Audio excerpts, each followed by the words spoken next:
College football's 14 playoff got underway last Friday with top-ranked Alabama defeating Notre Dame and then Justin Fields leading Ohio State to an upset of Clemson. With a few exceptions, it seems like 2 or 3 of those same teams are at the top of the college football heap pretty much every year. I talked to the Wall Street Journal's Rachel Bachman about why that's the case. You're absolutely right. In fact, all 4 of these teams have been to the playoff at least once before. Clemson and Alabama, I believe, have each been 6 times out of the 7 years. So these teams are certainly used to being here, and their trips to the playoff seem to be perpetuating more trips to the playoff.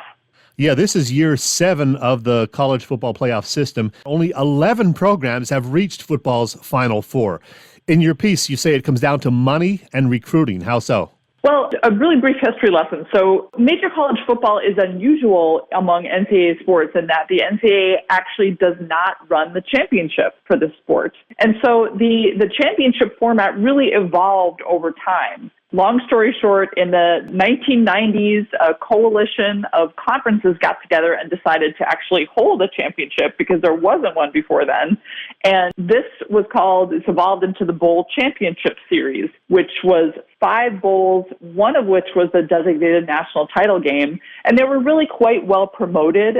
They did pretty well. And this gave essentially 10 teams every year a chance at bragging rights to get into one of these high-profile bowls. Now, what happened 7 years ago was the same group formed a playoff, a 4-team playoff. And what's happened since then is, this is essentially a smaller pool of teams. And the other bowls really are not promoted as well. Not all of them air in prime time, as most of the BCS bowls did. And so there really is quite a drop-off in attention, national conversation, and, of course, exposure to prime recruits once you get out of the 4-team playoff. And that's what the other teams who are left out are suffering from now. If you don't get into the playoff, you really are not in the national conversation anymore. So these teams are getting more money from getting into the bigger bowl games, and that helps them recruiting, right? Yes, it's partly money, but it's also attention. Once the playoff was established, they had this, the rankings reveal every week on ESPN. So there really is this preoccupation with who is in contention for the playoff. And of course, there's only 4 spots. It's very difficult to get in. There are fewer and fewer teams who even have a chance toward the end of the season. And so those other teams, the also-rans, really just drop from the conversation. Whereas, when there was a kind of a wider suite of really high-profile bowls, there were more teams in the conversation. So now what we're seeing is just this tiny pool of really elite teams. Of course, it helps to have good coaches. How much does coaching come into play as far as why these same teams are getting there every year?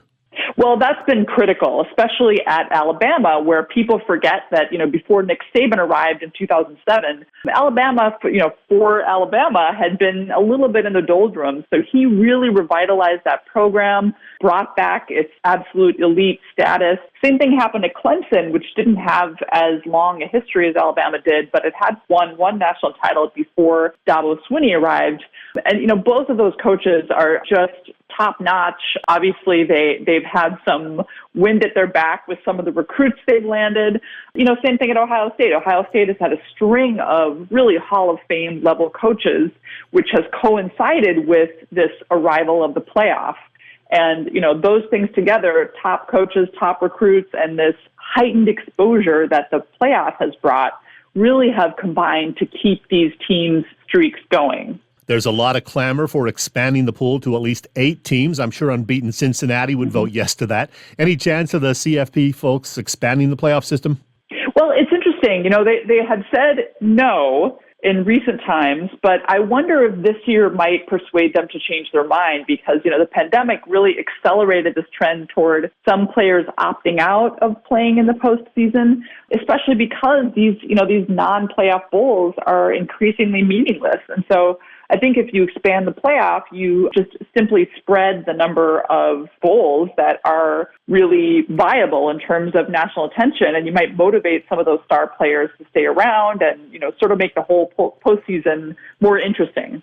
Yeah, a challenging year indeed with the pandemic. You alluded to this earlier, but are people still watching the playoff games in big numbers? And what about the non-playoff bowl games? Do people even care about those? Well, that's a great question. In fact, the championship game is as well watched as ever. During the BCS and now, the ratings are about the same, about 26 million people, which is a great audience. But the non-playoff bowls ratings have really dropped off, and the one exception kind of being the Rose Bowl when it's not a playoff game. But the other bowls really have declined in audience, and I think that's because people realize, these bowls are not as significant. If you're not in the playoff, you're really not a member of this tiny elite. Well, we know now it'll be Ohio State taking on Alabama down in Miami this coming Monday night. Rachel, which team hoists the trophy? Well, I think like most years, Alabama is a team to beat. And as I mentioned in the story, Alabama used to have one tiny flaw, which was kind of a below-average kicking game. This year, they've got a kicker, Will Reichard, who has not missed. Alabama is the odds-on favorite. The Wall Street Journal's Rachel Bachman. Rachel, thanks for talking, and Happy New Year. Thanks so much. You too.